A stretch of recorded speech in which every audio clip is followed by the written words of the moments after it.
Bonjour mes cinquièmes, j'espère que vous et vos parents vous portez bien. Aujourd'hui, nous allons voir les deux façons de former un mot en français. Les deux façons de former un mot, nous avons donc la dérivation et la composition. Pour la dérivation, je prends un radical. Le radical, c'est la racine, c'est la base du mot. À ce radical, donc par exemple, dans, voilà. À ce radical, je peux ajouter un élément que je vais placer devant. Cet élément, c'est ce qu'on appelle un préfixe. Vous savez que pré, en français, ça veut dire devant. Donc le préfixe, c'est un élément qui est fixé devant le radical.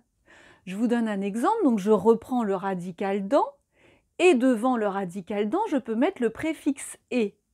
Et comme ça, j'ai formé un nouveau mot. Alors, j'ai aussi rajouté quelque chose derrière, on va en parler juste après. Édenté. Je peux également rajouter un élément derrière le radical. Cet élément, c'est le suffixe. Vous voyez, il est fixé à la suite, on va dire, du radical. Je reprends mon radical dans et après dans, je vais fixer le suffixe ifris. Et j'ai créé un nouveau mot qui est le mot dentifrice. Je peux aussi fixer le suffixe iste et ça me ferait dentiste.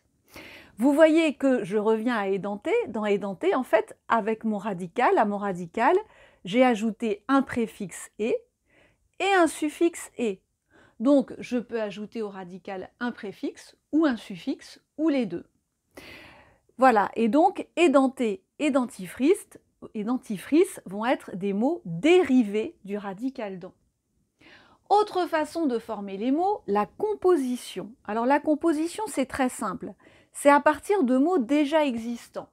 Par exemple, je vais prendre le mot arc, le mot ciel, le mot en, et ça va me former un nouveau mot par composition, un mot composé qu'on appelle un arc-en-ciel.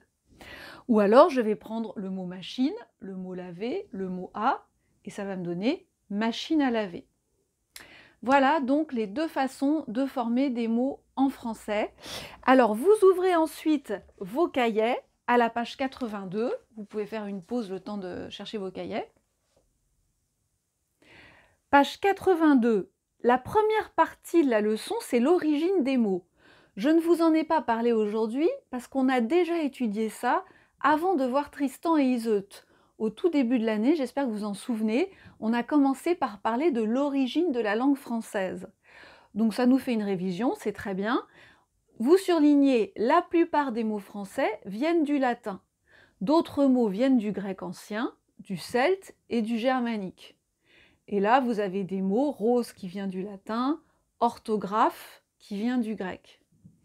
Certains mots viennent d'autres langues vivantes, italien, arabe, espagnol, anglais, et vous avez ensuite des exemples. Voilà, ce que nous avons vu aujourd'hui, c'est la formation des mots. Donc, le radical est la base du mot. Il contient sa signification principale. Il est parfois complété par un préfixe et ou un suffixe. Soit un préfixe, soit un suffixe, soit les deux. Par exemple, incalculable, vous avez le radical calcul, le préfixe un, le suffixe able. Deuxième façon de former des mots en français, la composition permet de former un mot à partir de deux mots déjà existants. Je peux prendre porte et manteau, et ça va me faire un porte-manteau. Gratte, ciel, ça va me faire un gratte-ciel. J'espère que vous avez bien compris cette leçon. Elle n'est pas compliquée, je pense que ça devrait aller. Je vous souhaite beaucoup de courage pour le confinement. Pensez que c'est un événement historique qu'on est en train de vivre et que très certainement vos enfants et vos petits-enfants l'étudieront dans leur manuel d'histoire.